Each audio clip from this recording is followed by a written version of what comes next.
ഇപ്പോൾ വയനാട് ദുരന്തബാധിതരുടെ പുനരധിവാസം ചർച്ച ചെയ്യാൻ പ്രത്യേക മന്ത്രിസഭായോഗം ചേരുകയാണ്.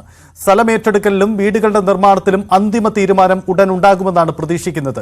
വീട് നിർമ്മാണത്തിന് സഹായം വാഗ്ദാനം ചെയ്തവരുമായുള്ള യോഗവും വൈകാതെ ചേരും.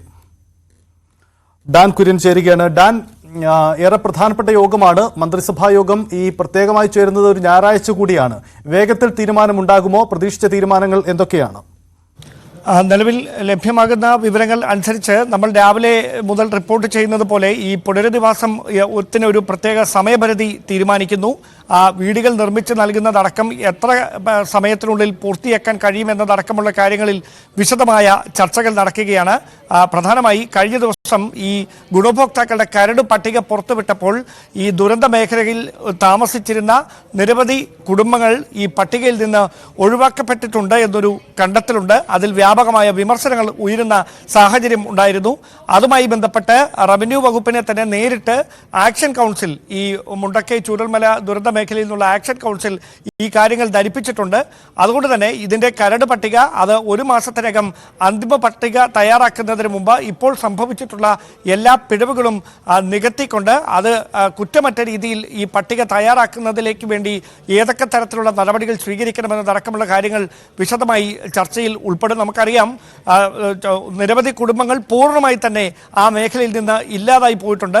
അതുകൊണ്ട് തന്നെ ഈ ലയങ്ങളിൽ താമസിച്ചിരുന്ന ആളുകളുണ്ട്, അതായത് പാടികളിൽ ജോലി ചെയ്തിരുന്നവർ, ഇങ്ങനെയുള്ളവരെ എങ്ങനെ പുനരധിവസിപ്പിക്കുമെന്ന കാര്യത്തിൽ ഇപ്പോഴും ചില അവ്യക്തതകൾ തുടരുന്നുണ്ട്. അതടക്കമുള്ള കാര്യങ്ങളിൽ വിശദമായ ചർച്ചയാണ് പുരോഗമിക്കുന്നത്. അതോടൊപ്പമാണ് കേന്ദ്ര സർക്കാരിന്റെ ഭാഗത്ത് നിന്ന് കേരളം ആവർത്തിച്ച് ആവശ്യപ്പെട്ടിട്ടും നൽകാമെന്ന് പറഞ്ഞ് അല്ലെങ്കിൽ നൽകിയേക്കാമെന്ന് പ്രതീക്ഷിച്ചിരുന്ന തുക ഇതുവരെ കൈമാറാത്ത ഒരു പശ്ചാത്തലം, അവിടെ ഹൈക്കോടതിയുടെ ഭാഗത്ത് നിന്ന് വിമർശനം കേൾക്കേണ്ടി വരുന്നൊരു സാഹചര്യമൊക്കെയുണ്ട്. അതുകൊണ്ട് ഇനി കേന്ദ്രത്തിന്റെ സഹായത്തിന് വേണ്ടി കാത്തു നിൽക്കാതെ കേരളത്തിലോട് സന്മനസ് കാണിച്ച മുഴുവൻ ആളുകളുടെയും സഹായം ഉറപ്പുവരുത്തിക്കൊണ്ട് റീബിൽഡ് വയനാട് എന്ന ഒരു ക്യാമ്പയിനോടെ ഈ പണം മുഴുവൻ സമാഹരിച്ച് ഈ ഒരു ടൗൺഷിപ്പ് ആകൃതിയിൽ ഈ സ്ഥലങ്ങൾ വീണ്ടും പുനർനിർമ്മിക്കുന്നതിന് വേണ്ടിയിട്ടുള്ള നീക്കങ്ങൾ എങ്ങനെ കാര്യക്ഷമമായി നടപ്പിലാക്കാം എന്നതടക്കമുള്ള കാര്യങ്ങളിലാണ് ഈ ചർച്ച പുരോഗമിച്ചുകൊണ്ടിരിക്കുന്നത്.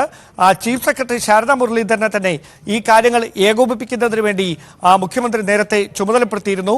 അതോടൊപ്പം വീടുകൾ നിർമ്മിച്ച് നൽകാമെന്ന് ഏറ്റ ആളുകളുമായി ചീഫ് സെക്രട്ടറി തന്നെ നേരിട്ട് ചർച്ച നടത്തും. മറ്റ് സഹായ വാഗ്ദാനവുമായി രംഗത്തെത്തിയ സന്നദ്ധ സംഘടനകൾ, വിദേശത്ത് കമ്പനികളുടെ പ്രതിനിധികൾ, ഇവരൊക്കെയായി മുഖ്യമന്ത്രി ഉൾപ്പെടെയുള്ള സംഘം ചർച്ച നടത്തും.